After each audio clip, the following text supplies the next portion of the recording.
بسم اللہ الرحمن الرحیم۔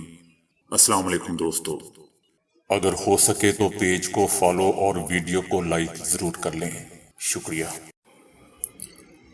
سعودی عرب اکثر امور میں اب بھی امریکہ کا بہت زیادہ محتاج ہے، خاص طور پر اس وقت جب یوں دکھائی دیتا ہے کہ چائنا مستقبل میں سعودی عرب کے تحفظ کے لیے کوئی گارنٹی فراہم کرنے پر تیار دکھائی نہیں دیتا، کیونکہ وہ ایران سے بھی شراکت داری میں مصروف ہے۔ لہٰذا اپنی سلامتی کو یقینی بنانے کے لیے سعودی عرب کے پاس اپنے اتحادی امریکہ پر انحصار کرنے کے سوا کوئی چارہ نہیں ہے۔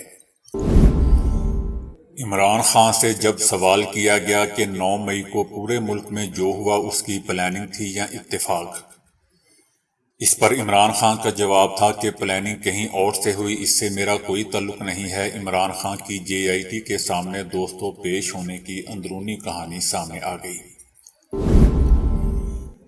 چائنا اور بھارت نے ہند چین تعلقات میں استحکام کی ضرورت پر زور دیتے ہوئے کہا ہے کہ دونوں ممالک کی اقوام کے درمیان شک کی بجائے باہمی تعاون کی ضرورت ہے۔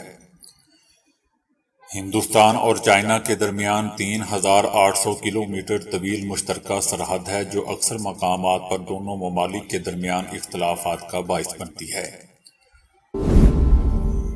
بھارتی ریاست مہاراشٹر کی انتظامیہ نے ایک تاریخی مسجد کو سیل کر دیا ہے جہاں ہندو مندر بنانا چاہتے ہیں۔ مہاراشٹر کے قصبے ایرنڈول کے صدیوں پرانی مسجد کے بارے میں دعویٰ کیا گیا ہے کہ یہ مسجد ایک مندر کو ڈھا کر بنائی گئی تھی، اس لیے یہاں دوبارہ مندر تعمیر کیا جائے گا۔ وزیر اعظم شہباز شریف اور آصف علی زرداری کے درمیان ملاقات ہوئی ہے، جس میں عام انتخابات، نگراں سیٹ اپ سمیت آئندہ کی سیاسی حکمت عملی پر گفتگو کی گئی۔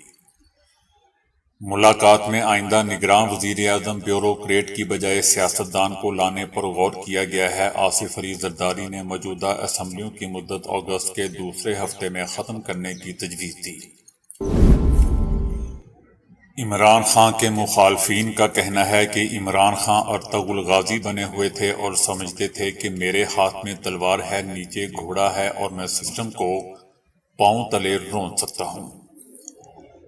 کہنے والے کہتے ہیں کہ جس سسٹم نے بھٹو کی قبر کھودی تھی، نواز شریف کو باہر کر دیا تھا، عمران خان کی اس کے سامنے کوئی حیثیت نہیں ہے۔